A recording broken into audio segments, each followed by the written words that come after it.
Prostate cancer मर्दों में दुनिया में पाया जाने वाला सबसे कॉमन कैंसर है।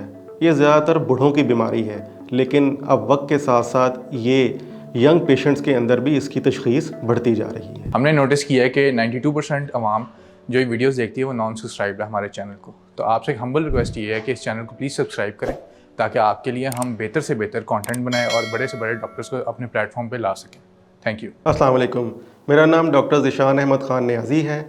मैं हमीद लतीफ़ हॉस्पिटल में एज ए कंसल्टेंट ऑन्कोलॉजिस्ट यानी कैंसर स्पेशलिस्ट के तौर पर अपने फ़राइज़ पिछले 10 से 12 साल से अंजाम दे रहा हूँ। अगर आपको मेरी कंसल्टेशन ऑनलाइन या क्लिनिक में चाहिए, नीचे दिए गए लिंक के ऊपर प्लीज़ क्लिक करें। आज हम बात करेंगे प्रोस्टेट कैंसर के बारे में। तो सबसे पहले ये जानने की ज़रूरत है कि प्रोस्टेट है क्या।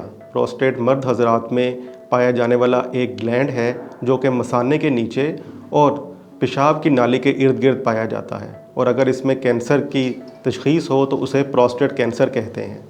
प्रोस्टेट कैंसर की रिस्क या कॉजेज़ के बारे में अगर हम बात करें तो उसमें इंक्रीजिंग एज यानी बढ़ती उम्र, ओबेसिटी यानी मोटापा, स्मोकिंग, ये ब्लैक और ज्यूइश पीपल के अंदर ज़्यादा पाया जाता है, और फैमिली हिस्ट्री इसका एक रिस्क फैक्टर है। यानी किसी के अगर दादा, वालिद या भाई में प्रोस्टेट कैंसर हो तो उसमें प्रोस्टेट कैंसर होने का रिस्क ज़्यादा हो जाता है।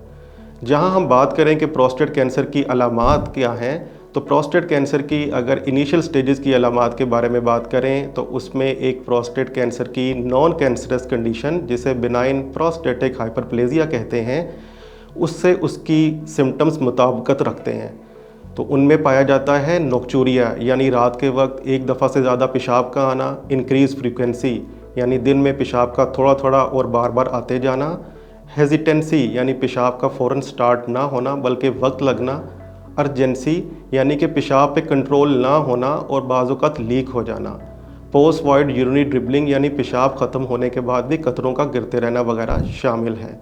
लेकिन अगर हम एडवांस प्रोस्टेट कैंसर के बारे में बात करें तो उसके अंदर पेशाब में खून का आना, पेशाब का बंद हो जाना, गुर्दों का ख़राब होना और कमर और जिस्म में दर्द होना, जो कि प्रोस्टेट कैंसर हड्डियों में फैलने की वजह से ये सिम्टम्स ज़ाहिर होते हैं।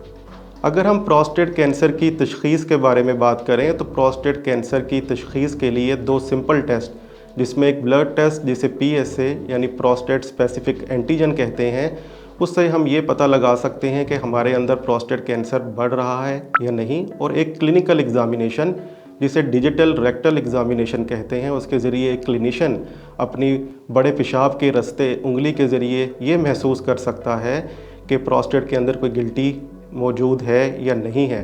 और इन टेस्ट की बुनियाद पे अगर हमें प्रोस्टेट कैंसर का शुबा हो तो इमेजिंग जिसमें अल्ट्रासाउंड, CT स्कैन या MRI करवाकर हम एक स्टेजिंग वर्कअप को कंप्लीट करते हैं और फिर बायोप्सी को करवाकर प्रोस्टेट कैंसर की तशख़ीस के अमल को मुकम्मल करते हैं। जहां प्रोस्टेट कैंसर की ट्रीटमेंट के बारे में बात की जाए तो प्रोस्टेट कैंसर की ट्रीटमेंट उसकी स्टेज के मुताबिक होती है। प्रोस्टेट कैंसर की 4 स्टेजेस हैं, स्टेज 1 टू स्टेज 4। जो स्टेज 1 और स्टेज 2 प्रोस्टेट कैंसर है वो सिर्फ़ और सिर्फ प्रोस्टेट के अंदर तक महदूद है, और उसमें हम ट्रीटमेंट मरीज़ की रिस्क स्ट्रेटिफिकेशन करने के बाद करते हैं। यानी मरीज़ लो रिस्क है, इंटरमीडिएट रिस्क है या हाई रिस्क है, और ये रिस्क स्ट्रेटिफिकेशन जिन बुनियादों में होती है उनमें PSA का लेवल, MRI के ऊपर प्रोस्टेट का एक्सटेंट, बायोप्सी के ऊपर प्रोस्टेट का ग्रेड और मरीज़ की लाइफ एक्सपेक्टेंसी, इन बुनियादों के ऊपर हम फैसला करते हैं कि मरीज़ को ट्रीटमेंट की ज़रूरत है या नहीं।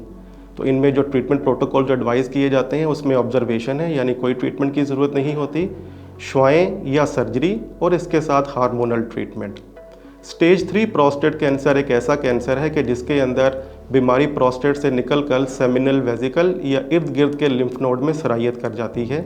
इसमें जो ट्रीटमेंट प्रोटोकॉल्स हैं वो रेडिएशन और हार्मोनल ट्रीटमेंट है।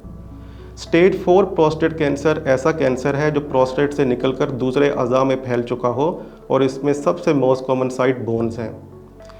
स्टेज 4 प्रोस्टेट कैंसर के अंदर सर्जरी का कोई रोल नहीं रहता। इसमें जो हम ट्रीटमेंट एडवाइस करते हैं उनमें hormonal treatment, radiation therapy, chemotherapy और टारगेटेड थेरेपी वगैरह शामिल हैं। Thank you.